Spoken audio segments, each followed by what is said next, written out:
Well, one game just rolls into another right now. It's hard to keep up with what's going on. We had the round finish last night. We start the next round tonight in a big way with Melbourne and Sydney, and a very interesting conclusion to last night's round as well. I'm Jack Heverin. I'm not sure how we're going to fit this all in this morning, Derek Rucker, but good morning to you. Good morning, Jack. That was a really good game last night, and to tip off round 16, we've got a huge game, and there's so much going on around the edges of the league as well. It's a busy time. Well, let's just, for clarity, that was round 15 that finished last night. And as you rightly point out, round 16 starts tonight, which we'll get to shortly. But let's go back to last night to start with. Brisbane and New Zealand. You were there, courtside for the game. The Casey Prather story, I was racking my brain a little bit this morning about the best stories of the year so far. And the Josh King revival has been phenomenal. And there are others, but I'm racking my brain to think of a better story this year than the return of Casey Prather. So it's almost exactly a year away from his arrival back here in Australia.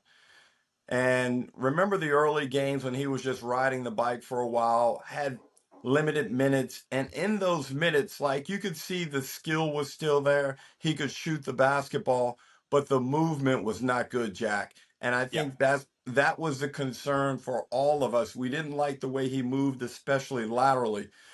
Well, in just a year's time, he's transformed himself from that into one of the best players in the competition, and the best player definitely for Brisbane, and the guy that is leading them to victories, irrespective of who is out there on the floor with him. 31-10 last night. And Andrew Bogut said it in the broadcast a couple of times that when Brisbane were just a bit off and just needed a bucket, every time they went to Casey Prather. He's now their number one man, as you rightly point out, Derek. He's their man that's getting them scores when all else is not happening. And I like the fact that last night, with only one import because Josh Adams and Keandre Cook were unavailable last night due to injury, Prather took it upon himself to have a significant impact on that game and say, guys, we're getting this done my way. I'm going out there being aggressive. And that's exactly what he was. And he did get it done. So, he deserves a lot of credit. He deserves just a lot of applause for his mental toughness and fighting back from injury, because it's one of the most difficult things a professional athlete can do, especially once you're in your 30s. And he's a great guy. We've had a lot to do with him, obviously, in previous iterations in the league and since his return. And obviously, Ariana's part of our broadcast team as well. But he's worked his guts off. He's really made this happen for himself. The question I have for you, though, there's only 4 rounds to go, Derek. And I think we've got a couple of certainties for the All-NBL first team. But where does Casey Prather sit in this conversation now? Well, by my criteria, I have him in it. He's averaging over 20 points a game. He has been the fundamental reason that Brisbane are still in the hunt for the play-in. He's been consistent, and his availability has been really good. Now, Bogut said last night that he doesn't feel a player on a team that finishes outside the 6 should make any All-NBL teams. And, I like that stance. I like the toughness about it, but I don't totally agree with it. I think there needs to be some flexibility in it. And I have a feeling this isn't the last time that Bogut and I are going to have this discussion. Jack, I'm not disagreeing with him entirely. I get it. Andrew Gaze has his little peculiarities about individual selections for awards also, and these are all fine. But I think Casey Prather, irrespective of where Brisbane finished now, is a first-team All-NBL selection. He's been outstanding. On the Breakers, they tried their hardest to stay in the game for as long as they could last night. Matt Mooney had 21 points but had foul trouble. I can't help but wonder, and I think Coach Kopp spoke about this to a similar vein after the game, Derek, that I can't help but wonder what that result could have looked like for New Zealand if Matt Mooney didn't get in foul trouble and wasn't so volatile. Yeah, he's an interesting person, Matt Mooney. I speak to him before the game. He's polite, he's considerate, he's really smart. But then when he got in the game last night, Jack, he was redlining early. Yeah. And, those fouls, the technical foul in particular, really hurt the Breakers. And sometimes I think Americans forget that a technical is actually a personal foul in the FIBA game also, whereas in the NBA and the American game, it is not. And Taco Fall also got himself in foul trouble. I thought there were a couple of dubious decisions that didn't go in his direction. And Jack, can I say something about Taco Fall? I interviewed him before the game, and that was the first time I ever met him, Jack. I saw the photo.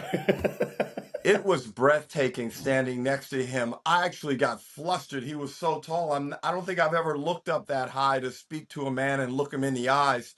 That was a really interesting moment for me. And he was a really nice guy. I felt kind of guilty for some of the criticism that I levied at him and the Breakers. But Jack, it's quite clear. Last night he only took 3 shots. He's not a piece of a winning championship level team. And I hate to say that, but that's just the reality. Yeah. And we're going to have him for another year unless Coach Kopp does something magnificent with his schemes and usage of Taco Fall. I just think the next year or two are going to be really tough for the Breakers.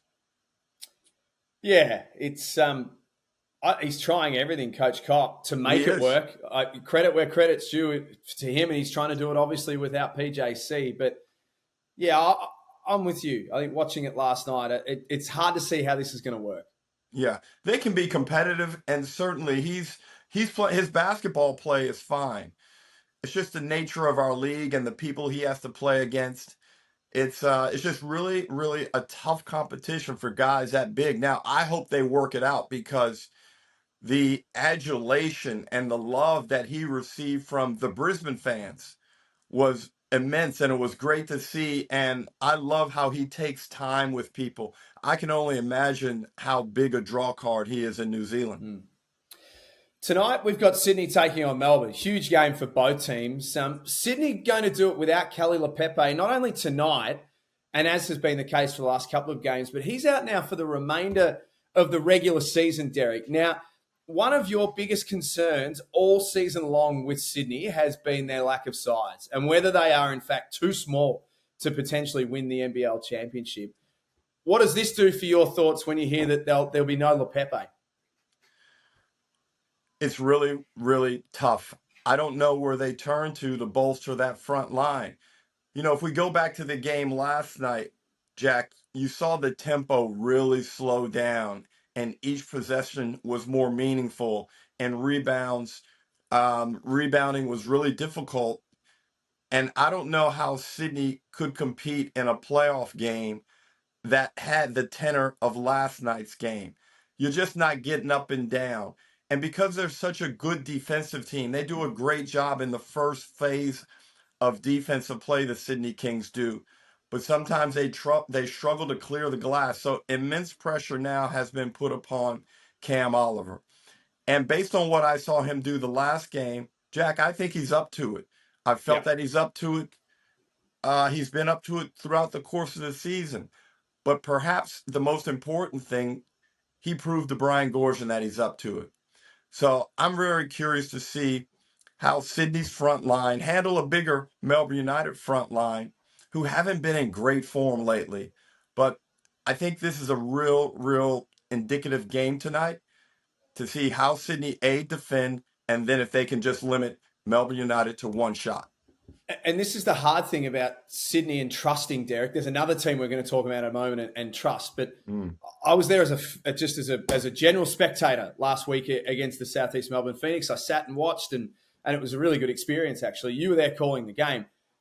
Sydney won the game, but they were outplayed for 3 quarters against Southeast Melbourne Phoenix. So it does feel a little hard to be all in on the Kings just yet, if I'm being totally truthful. And I agree with you. And there's another little thing also. Jalen Adams is playing back at an all NBL first team level. But Jack, what would have happened in that game that you attended had Jalen not been absolutely cooking in the fourth quarter? They wouldn't have won. Where were they going to find their offense from? No. And this is the other side of the rebounding problem in terms of offensively. I don't still think that they're clicking consistently enough over the course of 40 minutes, and they're over reliant on Jalen Adams. Although Jalen Adams is not the worst person in the league to be over reliant upon. There's matchups everywhere in this match, isn't there? Xavier Cooks v. Jack White, Jalen Adams v. Shea Ili, Matthew Dellavedova. Who you got? I think Sydney hold up at home tonight. I'm not very confident, especially with Dean Vickerman has lost 5 of his past 6 games. They're going to be mad. Sydney is a team that Melbourne United have performed well against this season. This is, I mean, I'm not going to delve into hyperbole, but this is probably the biggest game of the season so far. That's a huge one. You'll see it tonight. Looking forward to it. You're there, aren't you? I am. I'll be watching from the couch. Overtime, guys, were in good form the other night. And there was one there that I thought I'm just going to bookmark this particular subject to talk to you about on NBL Now. And that is the Adelaide 36ers. There was debate between Hools and Damon and Felix about whether or not we're ready to trust the Adelaide 36ers. Are you? I like Kendrick Davis and the way he plays. I think he's getting better each game as a floor general. And as his management of the game increases, my trust in the 36ers also increases.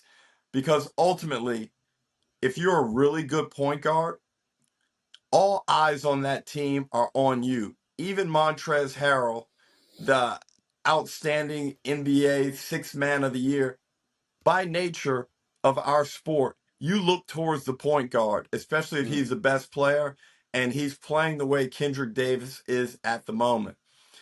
Now, Jack, there's some overriding factors, though, and the main one being emotional regulation. Can the Sixers keep it under control when things start getting a bit crazy out there on the floor, especially away from home?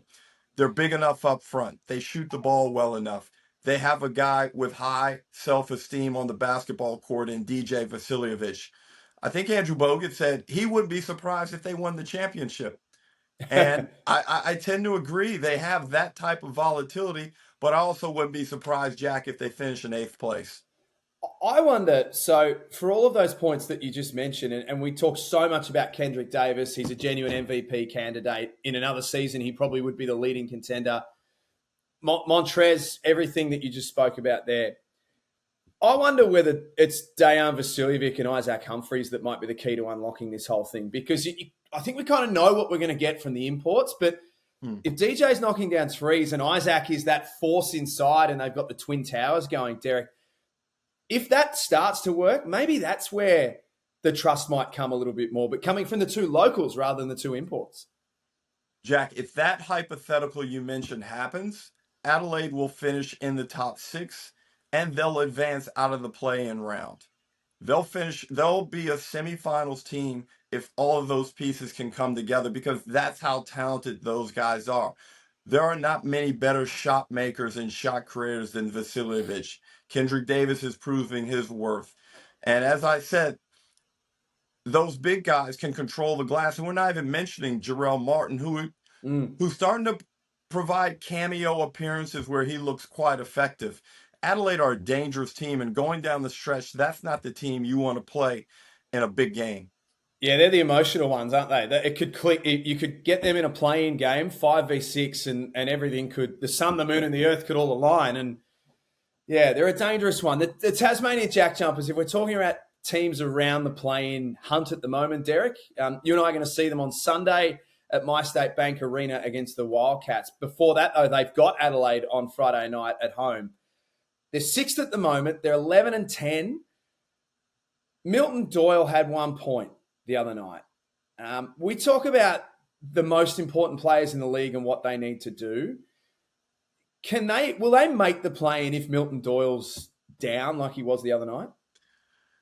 Well, we've seen a slide in Milton Doyle's performance and his stats from year one. This year he's shooting 35% from the field, about 33% from the 3. He's still doing a good job with assists. He rebounds the ball well. His defense has been average, nothing brilliant on a very good defensive team. But what Milton Doyle does do is he makes big plays about twice a month that lead to victories for the Jack Jumpers. In the championship series, he wasn't great last season, but he had that running floater through the key in game 5 that kind of sealed the championship for the Jack Jumpers. This is what he's capable of doing within Scott Roth's system because the Australians are so efficient. But 1 point, Jack, that's crazy. That can't happen again. And this is Tasmania's biggest weekend of the season. Yeah. They've got 2 games at home. If they win these 2, they're really almost a lock in the top 4. Doyle and Crawford need to figure out a way to both be productive in the same game. I saw some crazy stat the other day where both of them haven't scored 15 plus points in the same game in like over 20 games or something. Yeah. That for the quality of player each of those guys are, that is quite wild. It's going to be a wild round, this one. Round 16 starting tonight. And by the end of it, as we move to round 17, things may start to become a little bit clearer in terms of the race for the top 6. But I say that, and Tasmania will probably lose both. Adelaide will win both. Brisbane will win theirs, and we'll have no idea, just like it is at the moment. Yeah, and remember about this time last year, Jack, I think the ladder predictor came out. I'm not sure what's happening with that this season, but if it comes out, oh boy. Well, I can tell you, as we say goodbye, it is on its way in the next few days, the ladder predictor. I had a little play with it yesterday just to try and see if there's any glitches and all that sort of stuff. And wow, it throws up some wild combinations. There was a world where I had the Sydney Kings finishing second and Illawarra first. So hang on to your hats. This is going to be a wild race to the playoffs. It certainly is. And I just, I feel like some teams possibly could miss out who are in form in rounds 19 and rounds 20. It's going to be a crazy, crazy end of this season. But we love it. We wouldn't have it any other way. Derek, you're going to get to the airport very shortly, so we'll let you get sorted. Your life is one great big plane trip right now. So I will see you on Sunday, and you have yourself a good day. All right, let's get into round 16. See ya. Thanks for being with us, everyone. We will catch you tomorrow on NBL Now. Don't forget, of course, the Kings and United kick it all off tonight.